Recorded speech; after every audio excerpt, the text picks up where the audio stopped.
नदियापुर गांव में बसंत नाम का एक नौजवान नाविक रहता था। नदियापुर गांव की सीमा में आने जाने के लिए लोगों को नाव का ही सहारा लेना पड़ता था। बसंत एक सीधा साधा नाविक था। उसके परिवार में उसकी पत्नी और एक बूढ़ी माँ थी। बसंत बेहद गरीब था। बसंत के ऊपर नदियापुर गांव के लगभग सभी लोगों का कर्जा चढ़ा हुआ था। आज बसंत अपनी नाव के पास पहुंचा ही था कि तभी गांव का सेठ धनीराम कुछ लोगों के साथ उसके पास आ धमका। बस बहुत हो गया, अब मामला बर्दाश्त से बाहर होता जा रहा है, समझ गया? पूरे 6 महीने हो गए मुझे बेवकूफ बनाते हुए तुझे। आज मैं अपने पैसे ले जाकर ही रहूंगा, समझा? मुझे कुछ दिनों की मोहलत और दे दो सेठ जी। आप तो जानते ही हो कि इस वक्त धंधा कितना मंदा चल रहा है। अबे तेरा धंधा कोई मंदा नहीं चल रहा। सच तो ये है कि तू मेरे पैसे देना ही नहीं चाहता। नदियापुर गांव में आने के लिए और जाने के लिए नाव का ही सहारा लेना पड़ता है। ऊपर से ये इलाका टूरिस्ट इलाके में भी आता है। सैलानियों की कोई कमी नहीं है यहाँ पर। तेरा धंधा मंदा कैसे बढ़ सकता है बे? सेठ जी, सारे गांव वाले जानते हैं कि मेरी किस्मत कितनी फूटी हुई है। मैं बड़ी मेहनत से पाई पाई इकट्ठा करता हूँ, लेकिन वो पैसे किसी न किसी वजह से मुझसे खर्च हो जाते हैं। बसंत पर सेठ धनीराम बसंत का मजाक उड़ाते हुए अपने लोगों को देखकर बोला, रे सुना तुम लोगों ने? ये बड़ी मेहनत से पाई पाई जोड़कर रकम इकट्ठा करता है और इसे खुद नहीं पता कि इसके पैसे कहाँ खर्च हो जाते हैं बे? इतना कहकर धनीराम गुस्से से बसंत की ओर देखकर बोला, ये क्यों नहीं कहता कि तू एक नंबर का अय्याश है? सारे पैसे अय्याशी में खर्च कर देता है। बेवकूफ आदमी, तुझे कोई और नहीं मिला बेवकूफ बनाने के लिए, है बे? नहीं नहीं, ऐसा मत कहिए सेठ जी। नदियापुर के सारे लोग जानते हैं कि मैं कितना शरीफ हूँ। मेरे घर में मेरी पत्नी और मेरी बूढ़ी माँ रहती है। मैंने तुझसे ये नहीं पूछा कि तेरे घर में कौन कौन रहता है, समझ गया? अरे तेरे घर में तेरी बूढ़ी माँ रहे या तेरी पत्नी, मुझे इससे क्या? मुझे तो बस मेरे पैसे से मतलब है। और रहा सवाल तेरे शरीफ होने का, अरे तूने तो सारे गांव से कर्जा ले रखा है और जहां तक मुझे जानकारी है तूने किसी के पैसे नहीं चुकाए। मुझे थोड़ी सी मोहलत और दे दीजिए सेठ जी। मैं वादा करता हूँ कि मैं आपकी एक एक पाई चुका दूंगा। ठीक है, लेकिन इस बार मैं तुझे 10 दिन से ज्यादा की मोहलत नहीं दे सकता। 10 दिन के अंदर अंदर अगर मुझे मेरे पैसे नहीं मिले ना, तो मैं तेरा मकान तुझसे छीन कर तुझे धक्के देकर तेरे मकान से बाहर निकाल दूंगा। समझ में आ गई? इतना कहकर धनीराम वहाँ से चला गया और बसंत अपना मुंह लटकाते हुए अपने काम पर लग गया।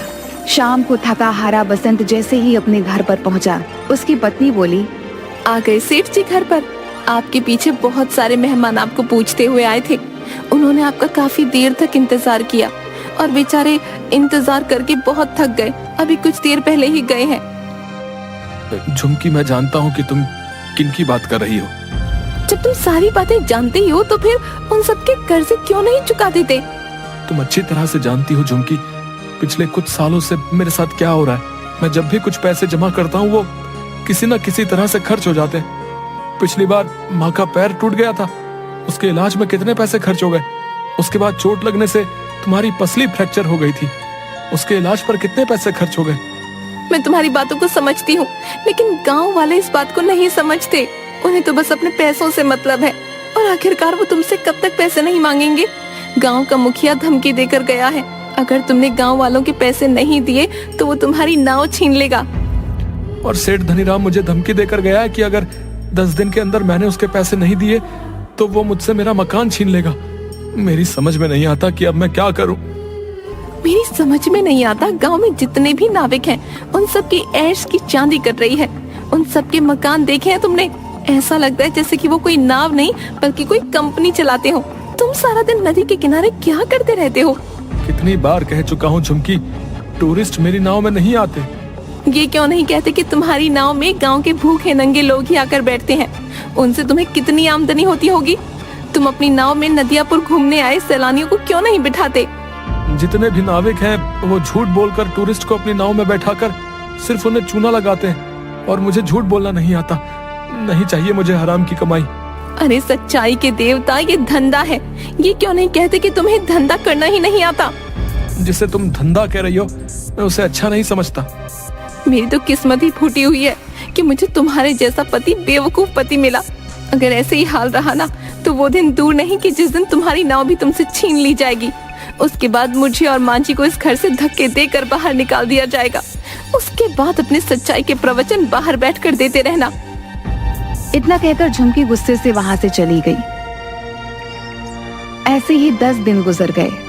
10वें दिन बसंत नदी के किनारे उदास बैठा हुआ गहरी सोच में डूबा हुआ था कि तभी वहां पर धनीराम फिर से आ पहुंचा। याद है ना बसंत, आज तेरा आखिरी दिन है। अब इससे ज्यादा मैं तुझे और मोहलत नहीं दे सकता भाई। शाम को मैं तेरे घर पर आऊंगा वसूली करने के लिए। मेरे पैसे तैयार रखना, नहीं तो अपना बोरिया बिस्तर समेट कर चुपचाप चले जाना। इतना कहकर धनीराम वहां से चला गया। बसंत अपने आप से बोला, अब क्या होगा?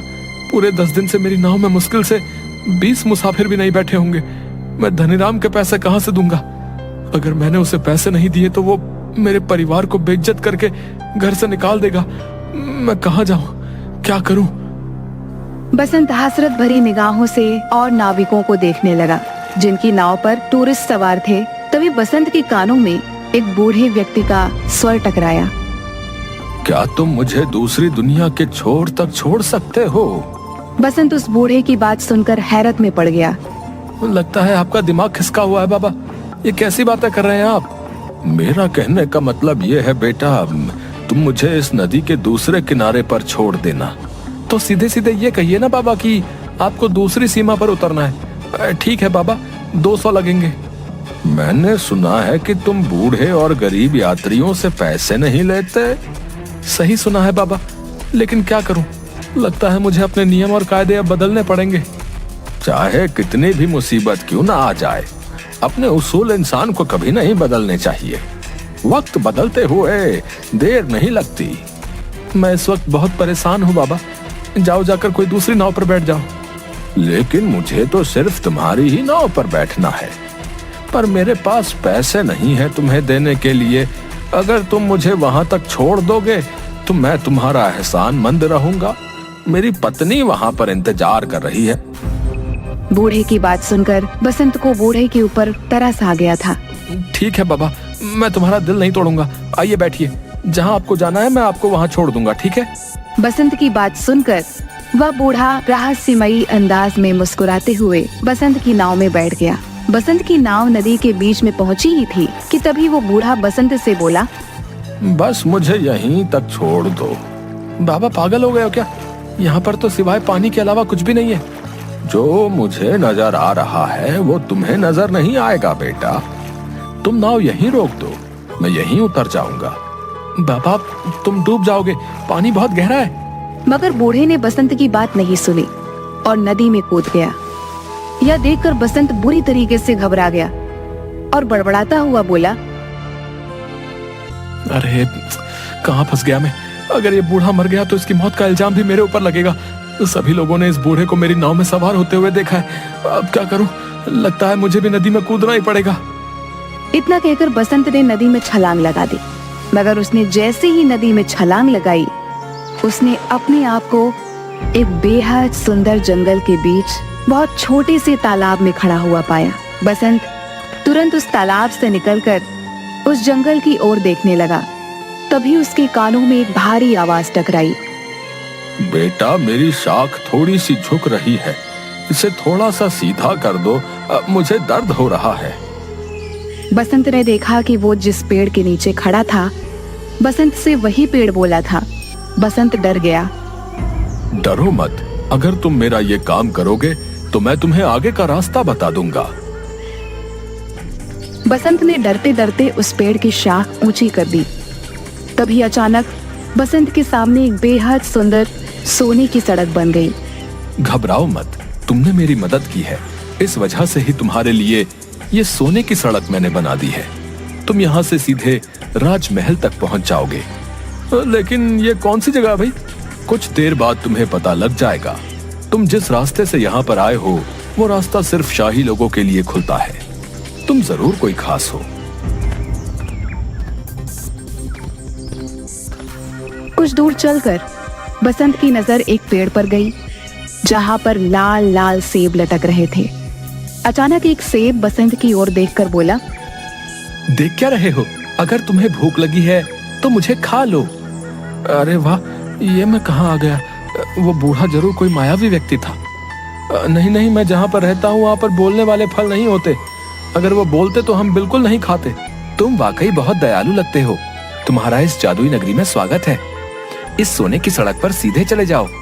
कुछ ही देर में तुम महल तक पहुंच जाओगे।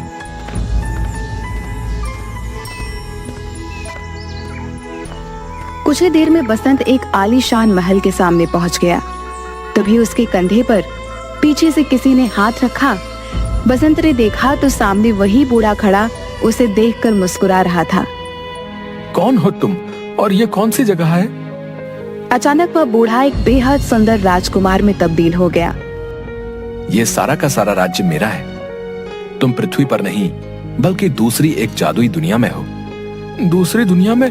मैं कुछ समझा नहीं। दरअसल नदियापुर गांव की नदी के बीच एक दूसरी जादुई दुनिया का द्वार खुलता है। ये एक जादू की दुनिया है। तुम्हारा महल तो बिल्कुल सोने का मालूम होता है। यहाँ के दरवाजे, यहाँ तक कि सैनिक भी सोने के ही मालूम होते हैं। सोने के मालूम नहीं होते, ये सोने के ही हैं। मैं तुम्हें बहुत दिनों से नाव में बैठा हुआ उदास देख रहा था। मैं जानता हूँ कि तुम बहुत अच्छे स्वभाव के हो और तुम्हारी दुनिया में अच्छे व्यक्तियों के साथ अच्छा बर्ताव नहीं होता, जबकि हमारी दुनिया में ऐसा बिल्कुल नहीं होता। इसलिए मुझे लगा तुम्हारी मदद करनी चाहिए। इतना कहकर वो राजकुमार बसंत को महल के अंदर की ओर ले गया, जहां पर सोने के सिक्कों के ढेर लगे हुए थे। ये सारे सोने के सिक्के तुम्हारे हैं। तुम्हारी जितनी मर्जी हो यहाँ से ले जा सकते हो और तुम जब चाहो यहाँ पर आ सकते हो। मगर याद रखना, तुम्हें इस बात को हमेशा रहस्य ही रखना होगा। यहाँ तक कि तुम्हें अपनी पत्नी और माँ को भी इस बारे में कभी नहीं बताना। जिस दिन तुम इस राज को छुपाने में नाकामयाब हो जाओगे, तुम्हारे लिए इस दुनिया के द्वार बंद हो जाएंगे, क्योंकि ये यहाँ का नियम है। बसंत ने एक थैले में सैकड़ों सिक्के भर लिए। वो राजकुमार उसे उसी जादुई पेड़ के पास मौजूद उस छोटे से तालाब पर ले आया। तुम इस तालाब में कूद जाओ, तुम अपनी नाव में दोबारा वापस पहुंच जाओगे। बसंत जैसे ही उस तालाब के अंदर कूदा, उसने दोबारा खुद को नदी के बीच में पाया। बसंत उसी दिन वो सारा सोना शहर में बेच आया और उसने गांव में सबके कर्जे चुका दिए। देखते ही देखते बसंत नदियापुर का सबसे बड़ा सेठ बन गया। एक दिन बसंत की पत्नी ने बसंत से कहा, तुमने आज तक नहीं बताया जी कि आखिरकार तुम इतने ढेर सारे पैसे लेकर कहाँ से आए और तुम कुछ दिनों के लिए अचानक कहाँ लापता हो जाते हो? मैंने तुमसे कितनी बार कहा है झुमकी कि मैं इस बारे में नहीं बता सकता। इतना तो मैं जानती हूँ कि तुम कोई गलत काम नहीं कर सकते। अगर तुम नहीं बताना चाहते तो शायद इसमें ही हम सबकी भलाई होगी। बसंत की अमीरी देखकर धनी राम अंदर ही अंदर जलने लगा। एक दिन उसने अपने खास आदमी भीमा से कहा, मेरी समझ में नहीं आता भीमा कि ये बसंत रातों रात अमीर कैसे बन गया। मैं सोच रहा था कि इसके मकान और उसकी नाव पर कब्जा कर लूंगा, लेकिन इसने तो मेरे सारे पैसे लौटा दिए। सिर्फ आपके ही नहीं सेठ, उसने सारे गांव वालों के पैसे लौटा दिए। आज गांव में सबसे आलीशान हवेली उसकी बनी हुई है और तो और नदियापुर में सारी नाव का मालिक बसंत ही है। हाँ मुझे पता है, और वो टूरिस्ट से बहुत कम पैसे लेता है और गांव के लोगों को तो वो मुफ्त में ही नाव में बैठाने का काम करता है। मेरा धंधा भी चापट हो गया। दाल में जरूर कुछ ना कुछ काला है। जाओ जाकर पता करो कि आखिर माजरा क्या है। जाओ। मैंने पता कर लिया है। क्या मतलब? कुछ दिनों पहले मैं उसका चुपके से पीछा कर रहा था। अचानक मैंने देखा कि वो बीच नदी में कूद गया और कुछ ही घंटों के बाद वो वापस आ गया। उसके हाथ में एक थैला था जो सोने से चमक रहा था। बेवकूफ आदमी, ये बात तूने मुझे पहले क्यों नहीं बताई? इसका मतलब कि नदी के बीचों बीच जरूर कोई सोने की सुरंग है जो उसके हाथ लग गई है। मुझे अभी ले चलो वहां पर।